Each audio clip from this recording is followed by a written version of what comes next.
Hello friends, ಎಲ್ಲರಿಗೂ Mallu Kannada food and touch ಚಾನಲ್ಗೆ ಸ್ವಾಗತ. ಇಂದು ನಾವು ಒಂದು ಉಪ್ಪಿನಕಾಯಿ ರೆಸಿಪಿಯನ್ನು ನೋಡೋಣ. ರುಚಿಕರವಾದ ಉಪ್ಪಿನಕಾಯಿ. ಈ ಉಪ್ಪಿನಕಾಯಿಗಾಗಿ ನಾನು ನೆಲ್ಲಿಕಾಯಿಗಳನ್ನು ತಗೊಂಡಿದ್ದೀನಿ. ಇದು ಯಾವ ರೀತಿ ಮಾಡೋದು? ನೆಲ್ಲಿಕಾಯಿ ಬೇಕು, ಹಚ್ಚಿರೋ ಶುಂಠಿ ಬೇಕು, ಅರ್ಧ ಕಟ್ ಮಾಡಿರೋ ಬೆಳ್ಳುಳ್ಳಿ, ಸ್ವಲ್ಪ ಮೆಂತ್ಯಕಾಳಿನ ಪುಡಿ, ಅಚ್ಚಕಾರದ ಪುಡಿ, ಇಂಗಿನ ಪುಡಿ, ಎಳ್ಳೆಣ್ಣೆ ಹಾಗೂ ಸಾಸಿವೆ. ಇಷ್ಟೇ ರೆಸಿಪಿಗೆ ಬೇಕಾಗಿರುವಂಥ ಪದಾರ್ಥಗಳು. ಇದು ಹೆಂಗೆ ಮಾಡೋದು ನೋಡೋಣ. ನಾನು ಇಲ್ಲೊಂದು ಮಣ್ಣಿನ ಪಾತ್ರೆ ತಗೊಂಡಿದ್ದೀನಿ. ನಿಮ್ಮಲ್ಲಿ ಮಣ್ಣಿನ ಪಾತ್ರೆ ಇದೆ ಅದು ತಗೊಳ್ಳಿ. ಇಲ್ಲ ಅಂದರೆ ಯಾವುದಾದ್ರು ಗಟ್ಟಿ ಇರುವಂಥ ಪಾತ್ರೆನೋ ಬಾಣಲಿನೋ ತಗೊಳ್ಳಿ. ಸೊ ಎಣ್ಣೆ ಚೆನ್ನಾಗಿ ಕುದಿ ಬಂದ ಮೇಲೆ ಅದಕ್ಕೆ ನಾವು ಫಸ್ಟ್ ಸಾಸಿವೆಯನ್ನು ಹಾಕೊಳ್ಳೋಣ. ಓಕೆನಾ? ಸೊ ಸಾಸಿವೆ ಎಲ್ಲ ಚೆನ್ನಾಗಿ ಸಿಡಿಬೇಕು.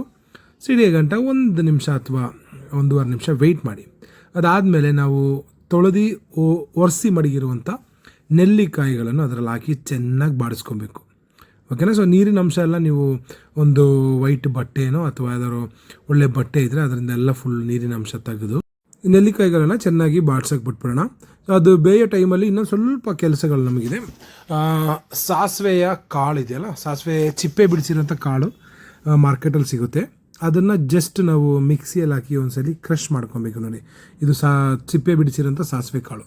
ಜಸ್ಟ್ ಒಂದು ರೌಂಡ್ ಹೊಡೆದ್ರೆ ನಮಗೆ ಅದು ಕ್ರಷ್ ಆಗುತ್ತೆ. ಸೊ ನೆಕ್ಸ್ಟ್ ನಾವು ಇವಾಗ ಆಲ್ರೆಡಿ ನಾವು ನೆಲ್ಲಿಕಾಯಿ ಆಗಲೇ ಎತ್ತು ಮಡಗಿದ್ವಲ್ಲ, ಅದು ನೋಡಿ ಚೆನ್ನಾಗಿ ಬೆಂದು ಕಲರ್ ಚೇಂಜ್ ಆಗಿದೆ. ಆ ಟೈಮಲ್ಲಿ ನಾವು ಬೆಳ್ಳುಳ್ಳಿಯನ್ನು ಆ್ಯಡ್ ಮಾಡೋಣ, ಶುಂಠಿಯನ್ನು ಆ್ಯಡ್ ಮಾಡೋಣ. ಸೊ ಇದು ಕೂಡ ಇದ್ರ ಜೊತೆಗೆ ಚೆನ್ನಾಗಿ ಬಾಡಿಸ್ಕೊಬೇಕು. ಓಕೆನಾ? ಅದೊಂದು 2 ನಿಮಿಷ ಬಾಡಿಸ್ಕೊಳ್ಳಿ. ಸೊ ಆಗಲೇ ನಾನು ಹೇಳಿದ್ನಲ್ಲ, ಸಾಸಿವೆ ಕಾಳನ್ನು ಅದನ್ನು ಜಸ್ಟ್ ಒಂದು ಕ್ರಶ್, ಪೌಡರ್ ಬೇಡ, ಒಂದೇ ಒಂದು ರೌಂಡು, ಅದು ಕಾಳು ನಮಗೆ ಸಿಗಬೇಕು ಉಪ್ಪಿನಕಾಯಲ್ಲಿ. ಓಕೆನಾ? ಸೊ ಇದನ್ನು ರೆಡಿ ಮಾಡ್ಕೊಂಡಿದ್ದೀವಿ. ಇವಾಗ ನಾವು ಆಗಲೇ ಬೆಳ್ಳುಳ್ಳಿ, ಶುಂಠಿ ಹಾಗೂ ನೆಲ್ಲಿಕಾಯಿ ಚೆನ್ನಾಗಿ ಬಾಡಿದೆ.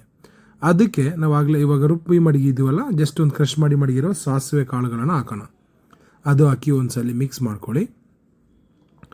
ಇದೆಲ್ಲ ಒಂದು 2 ಮಿನಿಟ್ಸ್ ಆ ಒಂದು ಹಸಿ ಸ್ಮೆಲ್ಲು ಹೋಗೋಷ್ಟು ಗಂಟ ಆದಮೇಲೆ ಅಚ್ಚ ಖಾರದ ಪುಡಿ, ನಾನಿಲ್ಲಿ ಕಾಶ್ಮೀರಿ ಚಿಲ್ಲಿ ಪೌಡರ್ ಹಾಕ್ಕೊಂಡಿದ್ದೀನಿ. ಯಾಕಂದರೆ ಕಾಶ್ಮೀರಿ ಚಿಲ್ಲಿ ಪೌಡರು ಒಂದು ರೆಡ್ ಕಲರ್ ಚೆನ್ನಾಗಿ ಕೊಡುತ್ತೆ ನಮಗೆ.